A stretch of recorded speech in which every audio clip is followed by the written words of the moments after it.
If you've ever read the Harry Potter books, you're probably flabbergasted by the amount of detail J.K. Rowling put into the characters' physical appearances and personalities. Because of the level of detail, the cast and crew of the Harry Potter movies had their work cut out for them. From hairstyles to specific traits to body type, the casting directors had to find the perfect match to play the witches and wizards on the big screen.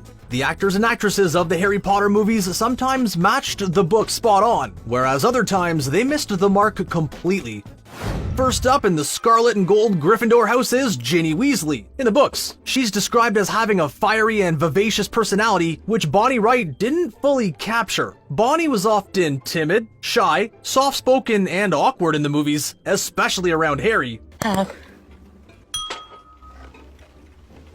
In the books, Ginny was the most vibrant and energetic around her friends, one of which was Harry. Ginny was also described in the books as having bold and long red hair, bright brown eyes, and a face full of freckles. Bonnie's hair is closer to brown than red, and she didn't have a freckle in sight. Unfortunately, Bonnie didn't completely capture Ginny's exciting essence from the novels.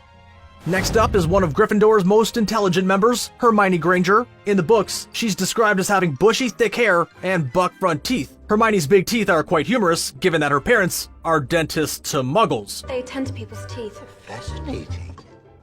Although in the Chamber of Secrets, Hermione's teeth become reduced in size because of a spell Draco Malfoy casts on her. Emma Watson's hair was big and bushy in the beginning, but as the movies progress, it becomes softer, silkier, and flatter. Emma also didn't have buck teeth at any point in the movies. In the books, most readers would consider Hermione to be nerdier and perhaps not as gorgeous as Emma. That being said, one thing Emma captured quite well in the movies was the witty and clever nature of Hermione Granger.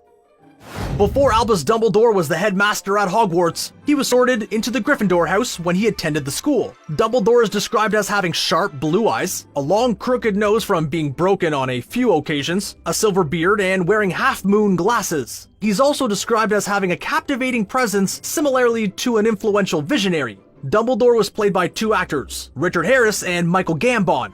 Richard absolutely captured Dumbledore's description from the books. The only thing that was off was his beard was more white than silver. Michael missed the mark a little on the personality aspects, as he was often stressful to be around and powerful in a negative way. For example, in the Goblet of Fire, he was rather harsh on Harry during the Triwizard Tournament, instead of being hopeful and supportive. He also didn't wear the half-moon glasses like Richard did. Many members of the Weasley family are sorted into the Gryffindor house. Ronald is no exception. Perhaps it's the wicked red hair that plays a part? Only the Sorting Hat would know for sure. Ron is described in the books as having the Weasley red hair, a long nose, a face full of freckles, and a lanky frame with disproportionate hands and feet. Rupert Grint definitely had the red hair down pat, but his nose was wider and he wasn't super lean.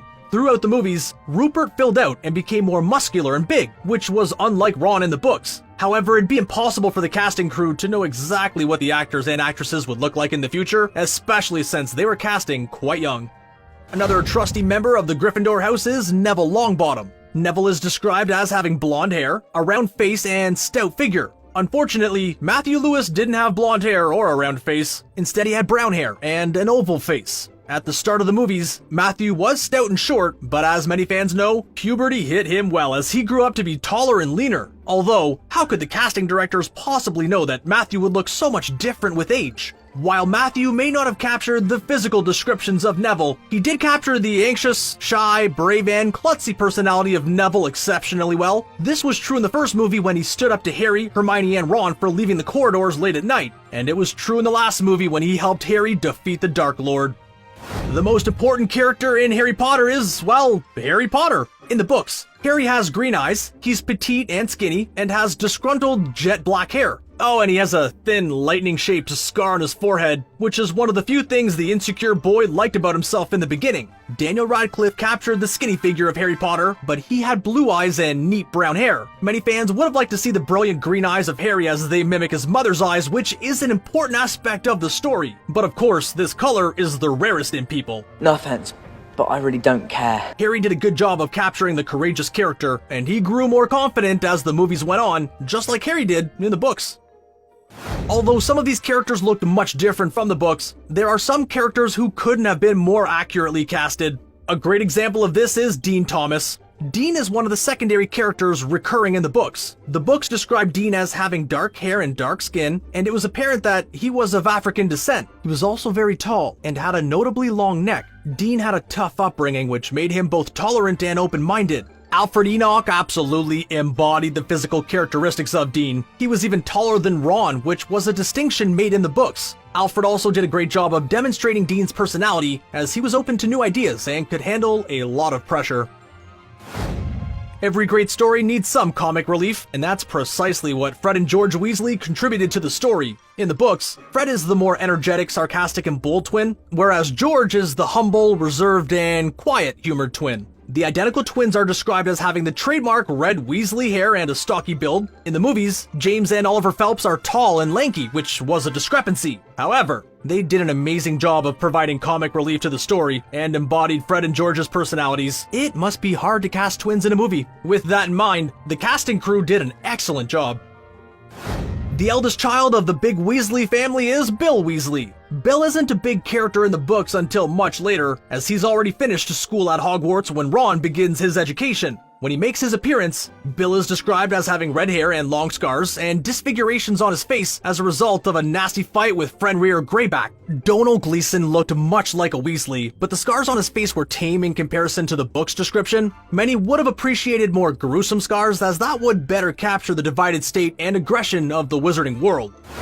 Another member of the Hogwarts and Gryffindor House alumni is Remus Lupin. Remus is a werewolf, which has caused difficulties in his life, which is why he's described as having gray flecks in his hair despite his young age, a sickly and exhausted appearance, and worn-out clothes. After all, who wouldn't look a little distraught after running through the woods all night howling?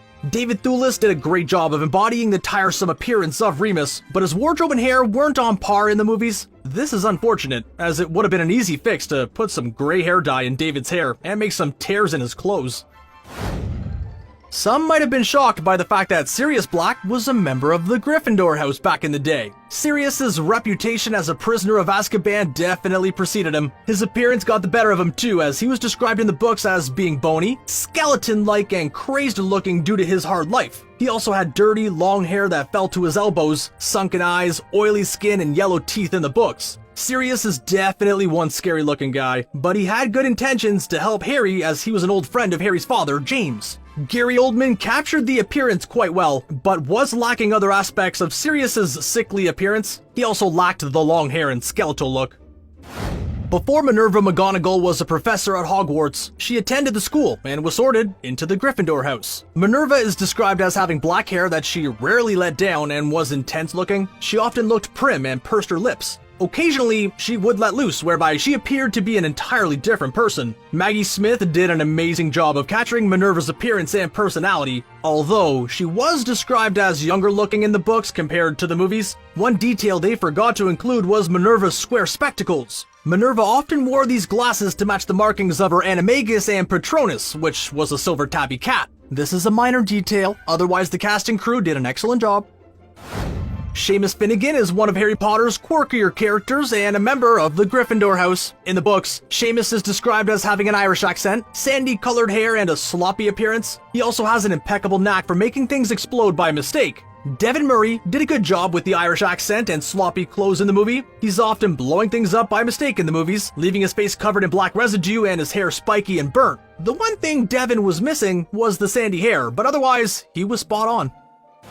In the Goblet of Fire, Harry takes Parvati Patil to the Yule Ball, which is one of the first moments we really notice this Gryffindor house character. Parvati is described as having long black hair that is often braided, and she has a pretty appearance. She's also known for being into fashion and gossip, similarly to her good friend Lavender Brown.